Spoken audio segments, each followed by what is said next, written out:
Биднес энэ чинь зарцуулдаг сан биш хуримтлалын өсөж үрждэг сан болох үржүүлэхээ хүрд болгоно гэсэн юм концепт төвшүүлээд байгаа шүү дээ. Сангийн хөрөнгө өсч үржих ёстой. Жишээлбэл Норвегийн сангийн үнэлгээ value одоо 19 онд 10 тэрбум крон байсан бол одоо 16 тэрбум крон болоод 60% өссөн ба шүү дээ. Доллар валютаар шүү дээ.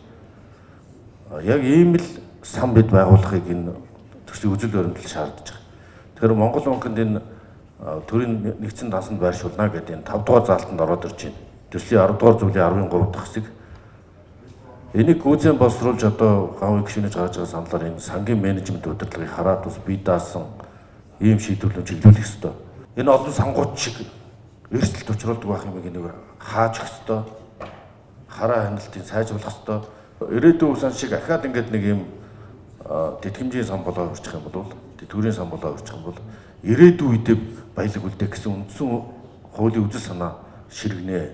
Тэгэхээр энэтэйгээ уялдуулж энэ төслийн 13 дахь хэсгийг үндэслээд гүйцэн боловсруулах чиглэлийг өгч